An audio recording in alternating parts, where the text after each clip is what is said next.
Prime Minister Carney's well-crafted and eloquently delivered speech at Davos has been widely noted, and I want to start by offering my own praise. The Prime Minister is right to restate what many have said for years. Canada must become more self-reliant, less dependent, and work with like-minded countries to advance our interests. And Conservatives are, as always, willing to work with him to turn these words into results. What stood out most to me was when he pointed out, quote, the gaps between rhetoric and reality. That's especially true here at home. If liberal words and good intentions were tradable commodities, Canada would already be the richest nation on earth. Unfortunately, after a decade of promises and grand speeches, Liberals have made our economy costly and dependent, more so than ever. After nearly a year as Prime Minister, Mark Carney has made things only worse.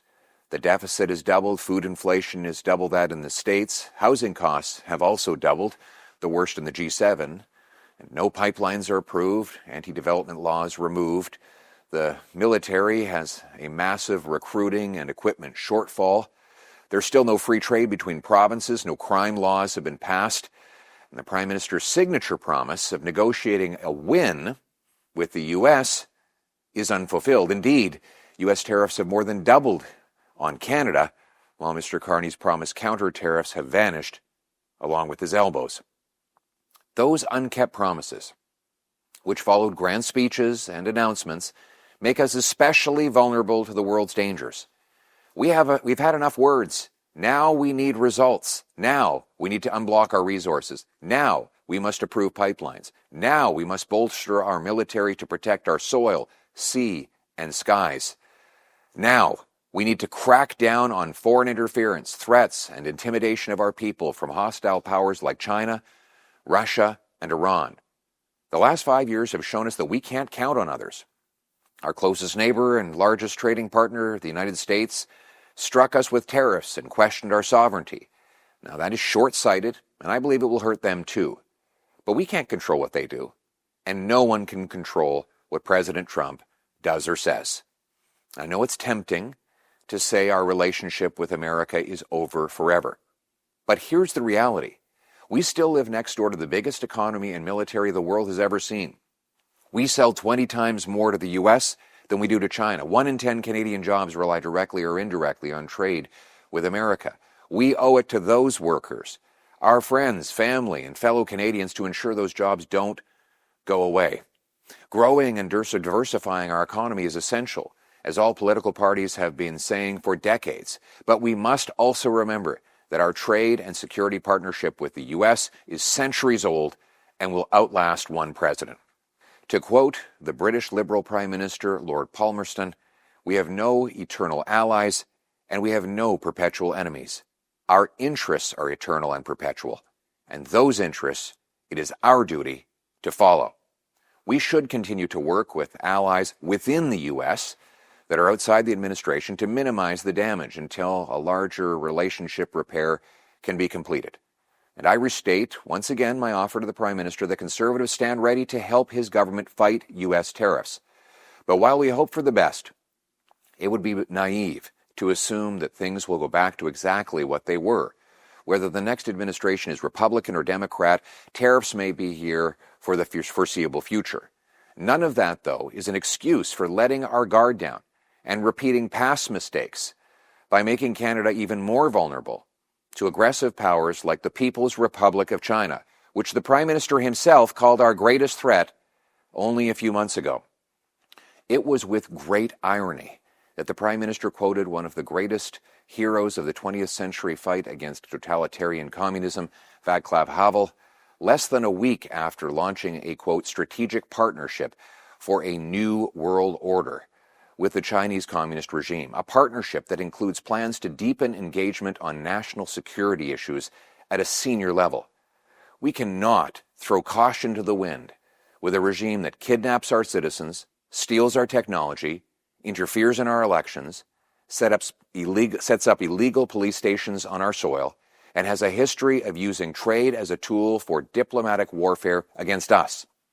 If this is what the Prime Minister meant when he told the Davos crowd that he is calibrating our relationships so their depth reflects our values, then I seriously question his values and, frankly, his judgment. Of course, we have to trade with China, as we always have, but without losing our compass or our national security.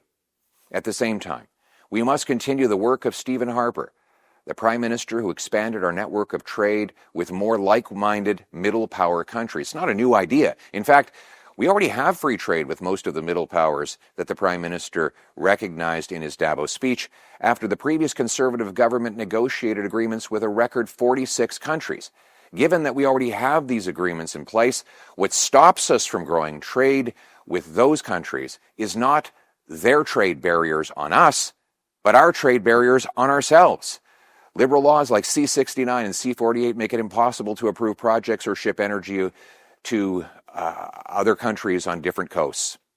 It takes 19 years to approve a mine in Canada. The Liberal government has created these laws and obstacles, and almost a year after taking office, Mr. Carney has not removed a single law or bureaucracy, or approved a single pipeline, or removed the industrial carbon tax, which drives food and housing costs up and industry out. There are hundreds of billions of private dollars looking to invest in wildly profitable projects like a pipeline to the Pacific. Money to get Canada's energy flowing and Canada's workers working. We have the resources under our feet. The only thing missing is permits.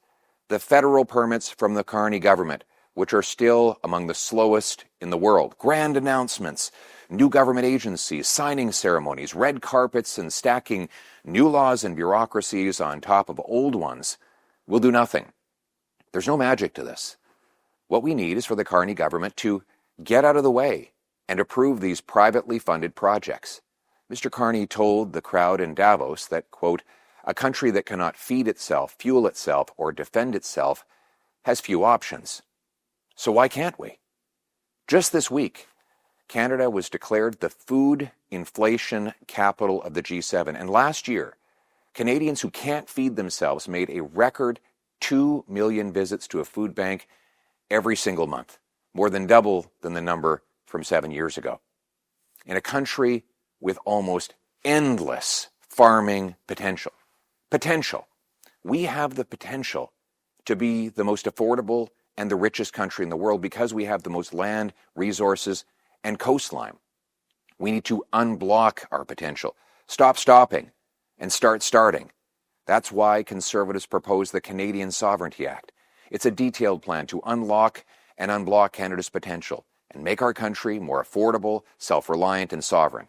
It aims to bring home the $500 billion of investment that's been driven to the U.S. over the last decade, with practical steps like ending capital gains tax on reinvestments in Canada, which would be economic rocket fuel for business startups, high-tech inventions, and massive money-making, job-creating projects, repealing anti-pipeline and anti-development laws to legalize fast and safe approval of pipelines and shipping energy to our East Coast, including a new pipeline to the Pacific, which would ship 1 million barrels a day and $30 billion a year, the single biggest increase in our exports overseas. Let's go from having the second slowest permits in the OECD to the fastest. Let's end the industrial carbon tax on industry and farmers so that they can more affordably produce what we need. Let's create free trade bonuses for provinces and territories to open up their markets to fellow Canadians, tear down internal barriers, and strengthen national economic unity. We need new rules and tax incentives preventing Canadian technologies, intellectual property, and strategic assets from being sold to hostile foreign states and state-influenced interests. We need to cut taxes on work, investment, home building, and energy so that we can make more with less. Doing so will make us both autonomous and affordable. The more food we grow, the more energy we supply ourselves, the more we will be able to afford, the stronger our dollar will be, and the more purchasing power our families will enjoy. That's why I'm announcing today that next week, we Conservatives will introduce a motion in Canada's Parliament to pass the Canadian Sovereignty Act. Speaking about sovereignty, we need a strong and sovereign national defense. And what we do on defense is something that we control alone. We don't have to ask anybody's permission to have a strong, state-of-the-art military and defend ourselves. But could we really defend ourselves today? Once again, Mr. Carney has talked a big game about building up our armed forces, but after nearly a year as Prime Minister, he hasn't even begun to deliver. It's been pushing promises down the road, smoke and mirror budgeting, and commitments of things he might one day do. Just trust us. We really want to do it, just not yet. Look, we all support the sovereignty of Greenland and Denmark, but we must be able to support our own Arctic sovereignty. Right now, we only have 300 full-time members of the military stationed in the Arctic, in a territory that is larger than most countries. We have the largest coastline in the world, and yet we have just a regular naval force of 8,400 personnel.